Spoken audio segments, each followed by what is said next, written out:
Tuesday, everyone. It's time for some tea with tea on this Talk Therapy Tuesday. I'm Tanya McLean-Nicholas, licensed marriage family therapist and owner of Renewed Hope Counseling. A little congested today, but I'm pushing through. We are in full swing of the holiday season, and for some of us, it's a beautiful time of the year. Lots of joy in our head, our hearts, and even our homes. The excitement of getting together with family and friends, lots of holiday parties, and even those delicious sweets. And I'll admit, I've been enjoying those delicious sweets over the past week. But not everyone is experiencing that same joy and looking forward to all those wonderful encounters. For some of us, this season brings sadness, loneliness, and even depression. This time of the year, those feelings of loss and grief, they're intensified as people celebrate without their loved ones. The holiday season has always been, for me, my favorite part of the year, something I always look forward to. But after losing my parents last year, experiencing this season is not the same. So today I'm talking about pushing through the holiday blues. So go ahead and grab your tea or your coffee, whichever you prefer, and let's dig in. First, I want to take a note that I said pushing through the holiday blues. I emphasize that because I didn't say stopping the holiday blues or get over the holiday blues. I said to push, which literally means with effort, being intentional, one push, one day at a time. I wouldn't want to say stop because sometimes fighting against an uncomfortable emotion just intensifies it and makes it worse. And saying getting over it pretty much invalidates what you feel. And what you feel, and even what has happened to you to make you feel what you feel, it matters. So yes, I'm saying push, using that supernatural power within you to get to the other side. Grief and loss is not the only reason that people have holiday blues. The holiday season is often a time of high emotions and high demands, which can leave a lot of people feeling stressed and overwhelmed. People are already struggling with mental health conditions or illnesses. They also report that the holiday season sometimes even makes it worse. Some of the complaining symptoms that people have are maybe a change in their appetite or their sleep pattern. They're irritable, they're depressed. Maybe they're having difficulty focusing or concentrating. They're worrying or feeling anxious.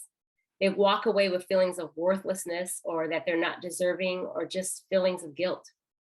And a lot of these symptoms can be triggered with the holiday chaos and the demands that create tiredness, resulting in a lack of sleep, which leads us to increased stress, or maybe using some type of unhealthy coping mechanisms, such as excessive eating or drinking. We do these things in hopes to feel better in the moment, but the ending result is not as positive as we hoped. Then there's financial stress. Let's not forget that. That's a trigger because there is the stress of participating in the gift of giving, and sometimes we can't afford it.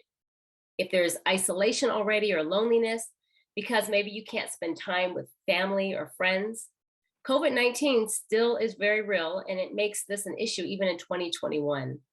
And of course, we set these unrealistic expectations that we place on ourselves to perform or just to be okay in the presence of other people. The holiday blues are usually short and they will pass.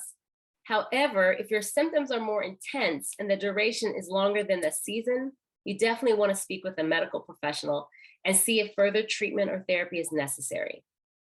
Therapy can help you formulate maybe a stress management plan, gain some communication and maybe some relationship skills that can help you learn how to ask for your needs in order to get them met. In addition to speaking with a medical professional, here's some coping skills that I want to give you, and maybe that'll help see you through. The first thing, and always remember this, try not to isolate yourself. When you're feeling blue, the first thing you want to do is you want to be by yourself. Get away from people and sit alone. And that's not bad all the time, but it can be a slippery slope that can take you down further. Social isolation is the major risk for depression. It's during isolation that we start to ruminate on all those bad negative beliefs, and we formulate them in our mind as truth. So look for ways to stay socially connected. Invite a friend over, meet somewhere for a short period of time, and this helps to maintain a healthy mental balance. And be careful of those unhealthy coping skills that I mentioned earlier, like drinking to numb.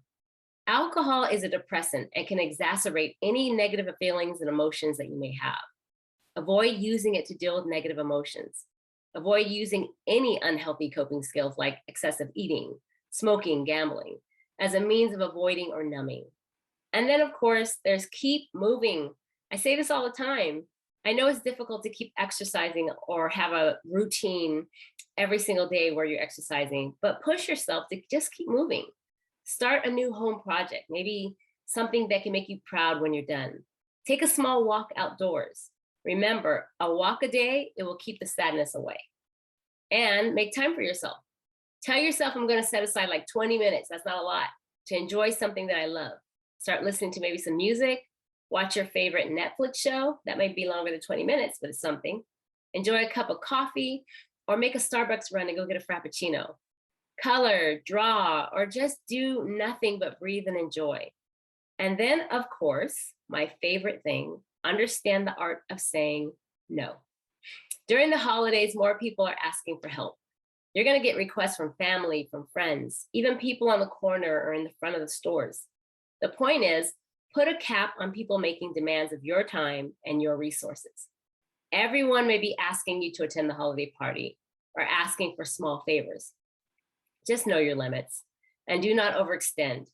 Get a no in your spirit and give yourself permission to use it when it's necessary.